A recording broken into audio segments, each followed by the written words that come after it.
সম্মানিত সভাপতি, উপস্থিত আমার প্রাণপ্রিয় বোনেরা, আসসালামু আলাইকুম। আমরা আজকে 5 দিন এই রুমেই ছিলাম একসাথে। অনেককে মিস করব, তারপরেও আমরা এখানে এসেছি কিছু শেখার জন্য। আমরা যেগুলা আমাদের ধারণায় ছিল না, এখানে এসে আমরা অনেক কিছু শিখতে পেরেছি বলবো না, বলবো যে আমরা জানতে পেরেছি যেগুলো আমাদের জানা ছিল না। একটা সমিতি চালাইতে হলে আমাদের যে করণীয় কাজগুলা মানে বেশি ইম্পর্টেন্ট ছিল। আমাদের প্রত্যেকটা স্যার আমাদেরকে এমনভাবে প্রাণবন্তভাবে বুঝিয়েছেন যে আমরা আসলে বোরিং হইনি।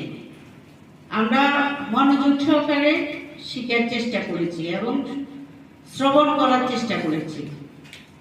এটা নিয়ে মানে আমি মনে করি আরো একটু সময় দেওয়া দরকার। কারণ হচ্ছে আমরা দীর্ঘদিন লেখাপড়া থেকে অনেক দূরে, তাই যেহেতু এখানে হিসাব নিরীক্ষার বিষয় ছিল, হিসাব নিরীক্ষা আমরা সবসময় করি। প্রত্যেকটা সংসারে আমাদের যদি হিসাবের গড়বড় থাকে, তাহলে আমরা কিন্তু সামনের দিকে কখনো এগোতে পারবো না। শুধু সমিতি না, আমাদের সংসারও হিসাব করে আমাদেরকে চলতে হবে। আমার আম্মাই সবসময় বলতো, যার কোনো সঞ্চয় নেই তার জীবনে কোনো উন্নতি নেই। এটাই আমরা এখান থেকে শিখে গেছি। আমরা যদি সঞ্চয় না করি, তাহলে আমাদের পরবর্তী জীবনে আমাদেরকে অনেক কষ্ট করতে হবে। সমিতিটাও এমন একটা জিনিস, এখানে আমাদেরকে সঞ্চয় করতে হবে এবং আমাদেরকে এখানে প্রত্যেকটা বিষয়ে আমাদেরকে স্বচ্ছ থেকে যদি আমরা এগিয়ে যাই, তাহলে এই সমিতি আমাদেরকে অনেক দূর এগিয়ে নিয়ে যাবে।